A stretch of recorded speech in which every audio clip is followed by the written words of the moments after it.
It's the evening of the 15th of July. Some rebels are out desperately looking for President Recep Tayyip Erdogan. The aim is to capture or possibly kill him. So how do the events unfold? Few know it as well as Energy Minister Berat Albayrak. You're watching TRT World, and this is One-on-One Express. Berat Albayrak, thank you very much indeed for talking to TRT World. Now, you were with the President on that very fateful evening when there was potentially this attempt to assassinate the President.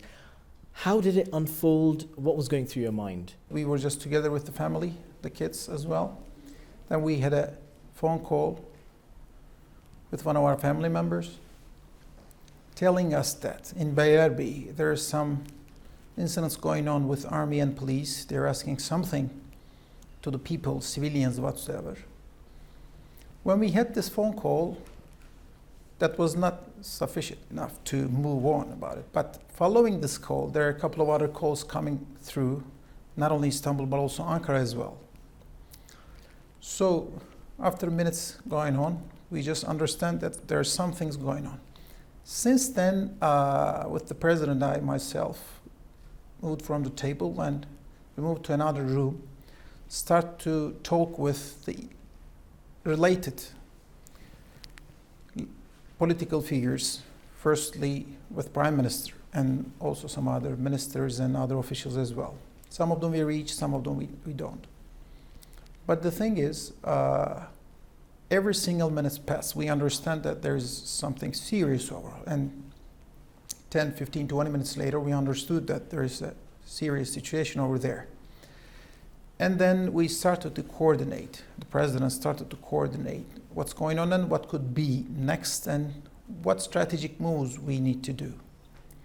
Then, from that moment, after we started to organize related people, the President decided to make a speech through media to the public. And then we quit from the hotel, and then there are those press people, including TRT and another agency, plus other regional press people. He made his speech and then finished. He got into the hotel. And then at that moment, I had just received a phone call that it was not in the air and nobody. So then we understood that. At that moment, the coup people, unfortunately, just get control of TRT and AA. And then we understood that we need to find another way to reach to people, public. And then at this famous FaceTime call, starting with those TV channels, saying that this is not a democratic move and there's this coup attempt, and then asking for those people all around the country to move on to the streets. After those speeches, we created a couple of alternatives from there with heli to 4 options. We landed 4 jets over each of it and then did not announce any specific where we are going to go. And then we decided to move Dalaman at the last minute. And then from there to after we lied over there with the jet, we didn't again announce which city where we are going to go.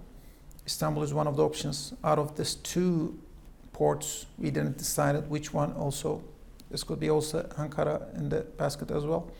So at the last minute, we have decided Atatürk Airport, but when we are on air with the phone in the airplane, we continue to lead and manage the situation on the ground, the field, and on the capital as well.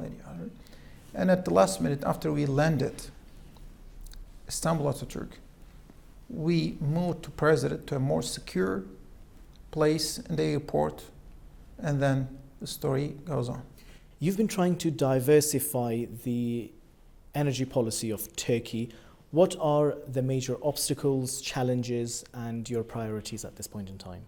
Turkey is one of the biggest energy consumer in this region, and very much unfortunate because of the lack of energy sources, especially oil and gas, where we are almost like more than 95% of our oil and gas we are importing.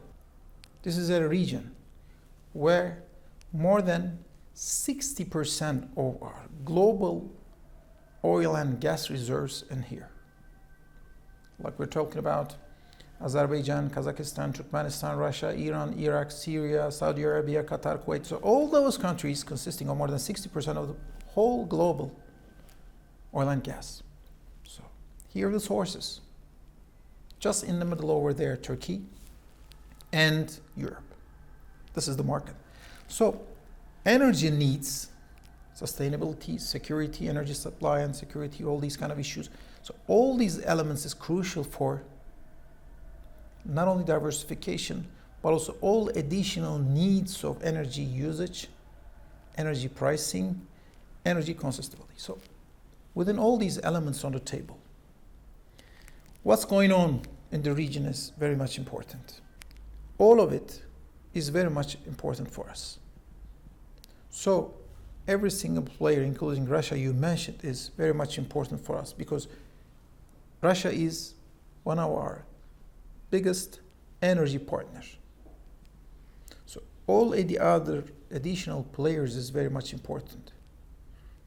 Not talking with this specific incident and for so far so long after this.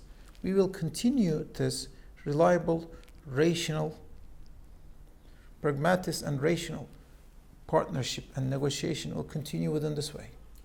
Berat Albayrak, thank you very much indeed for talking to TRT World.